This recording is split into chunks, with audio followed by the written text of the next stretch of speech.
Në një kohë kur mbretëritë e Ballkanit sundoheshin nga intrigat, kur principata luftonin për territore, dhe paranorët paraqeshin të vendosnin kontroll mbi çdo fis. Shqiptarët kishin një armë që pak kush e njihte: zbulimi.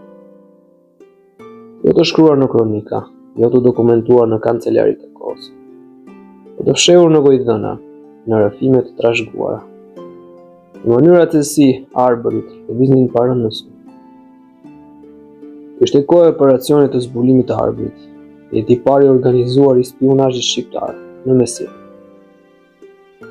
Në mes të maleve, kur rrugët shtriheshin si damar, në një trup të egër, arbërit kishin krijuar kontakte jehona, informacioni. Njerëz të cilët nuk njiheshin me emra por me detyrë. Ata nuk bardhnin armë të mëdha, por batnin diçka më të rrezikshme, sekret. Informacioni ishte fuqi, dhe në një epokë ku pushteti varen nga ajo që dijej për armik. Spionët e arbërit kishin rolin më të madh se çdo ushtri. Rjeti ishte i thjeshtë por gjenial. Në çdo fshat, në çdo kështjell, në çdo treg të madh, kishte nga një njeri që vështronte, që dëgjonte, që sillte fjalë. Tregtarët arbër, të cilët lëviznin lirshëm mes Durrësit, Shkodrës, Ohrit dhe Janikës, ishin syrit e veshë i këtij operacioni të padukshëm. Ata shkonin në tregje, përziheshin me mercenarë, me pritrim, me ushtarë të huaj, me kapetan të perandorisë. Asgjë nuk i shpëtonte veshët e tyre. Raportet nuk shkruheshin, ato përçoheshin gojarisht, me shpejtësi, në një sistem që përdorte kodet e maleve, batutat, fjalit me dy kuptime. Vesh një fjalë e thënë në rodë, nuk kuptonte një lëvizje ushtrie, një varg këngësh. Polifonike mund të ishte paralajmërim për një pushtim të hapur. Arbërit kishin shpikur mënyrën e tyre të fshehtë për të komunikuar. Por kush e drejtonte këtë rrjet? Në krye ishin princat e kohës, ata që kuptonin se mbi jetesa e një principati nuk varej vetëm nga shpata, por nga informacion.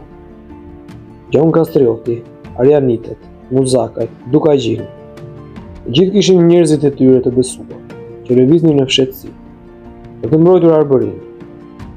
Disa prej tyre hynin në oboret e mbretërive slave si shërbëtor, të tjerë në qytetet veneciane si tregtar, të tjerë punonin për osmanët si përkthyes, ndërsa në fshehtësi banin lidhje me krerët shqiptar. Në mesjet, spionazhi nuk ishte një profesion, ishte një art i rrezikshëm. Çdo gabim sillte vdekje. Shpesh spionët e arbërit lëviznin natën, duke ndërruar rrugë, duke mos ketur në të njëjtin vend 2 metër jashtë. Ata dinin të zhdukeshin në male, të humnin gjumën në përpyje, dhe të krijonin alibi me mjeshtri. Ky ishte arsyeja pse fuqitë e mëdha shpesh nuk arrinin të kuptonin se nga u merrnin shqiptarët informacion. Një ndër detyrat më të rëndësishme të operacionit të zbulimit të arbërit ishte të mësonte lëvizjet e ushtrive të huaja, para çdo sulmi, para çdo ekspedite. Arbërit dinin gjithmonë më shumë se sa pritën. Në shumë raste, fiset të tëra shpëtonin sepse dikush diku kishte dëgjuar diçka, një fjalë, një këngë, e përshpëritje në treg, dhe kishte përcjell në kohë. Por spionazhi arbëror nuk përfshinte vetëm vëzhgimin. Ai përfshinte edhe dezinformimin, një teknikë që shqiptarët e përdorën me mjeshtri. Në kohën kur një princ i huaj mendonte se po sulmonte një fshat të pambrojtur, përballej me pritjen e organizuar të malësorëve. Në kohën kur një guvernator besonte se një kështjell ishte e zbrazët, gjente portat e saj të mbrojtura nga 10 luftëtar. Ishte pasojë një strategjie të thjeshtë. Përhap informacion të rrem, përzihej disa të vërteta me disa të pavërteta. Dhe armiku nuk do të kuptoj kur çfarë pret. Elementi i radhë i këtij operacioni ishin gratë. Në shumë raste, ato ishin spionët më të pandalshëm, padukshme për sytë e rojeve. Ato sillnin mesazhe në pazar, në rodat e grave, në ceremoni, në festa, në dasmë. Ata mund kalonin kufit pa u vënë re, dhe roli i tyre ishte thelbësor. Në fjalë të razuar në një vakt për darkë, mund të shpëtonte një fshat të tërë nga masakrat e një ushtrie. Operacioni nuk kishte zyrë, nuk kishte strukturë, nuk kishte hierarki të shkruar. Ai ishte spontan, i gjallë, i organizuar nga vetë natyra e shoqërisë arborore. E pikërisht kjo e bënte të pathyeshme. Në prag të epokës së Skënderbeut, kur jetu forcua edhe më shumë. Në thelb, historia shqiptare, që shumë betejë, nuk ishte vetëm rezultati i tërmërisë së luftëtarëve, por edhe i informacionit preciz që vinte nga ky mekanizëm i padukshëm.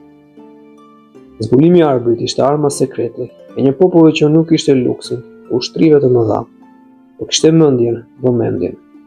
Dhe një rrjet të gjerë, njerëz të lidhur me vetes. Në fund, operacioni i zbulimit të arbrit nuk ishte një institucion. Ishte një frymëmarrje kolektive, një aftësi e lindur për të mbijetuar. Ishte strategjia natyrore e një populli të vendosur, esperanturive që donin të përpiqen. Dhe fal këtij operacioni, Shqipëria mes jetës nuk u zhduk kur nga harta e historisë. Në çdo mal, në çdo kështjell, në çdo fshat të vjetër shqiptar, ende gjenden hijet e atyre që lëviznin natën, që silnin sekretet e armikut, që shpëtonin jetët e tjerë, dhe që luftonin jo me shpatë, por me mendje.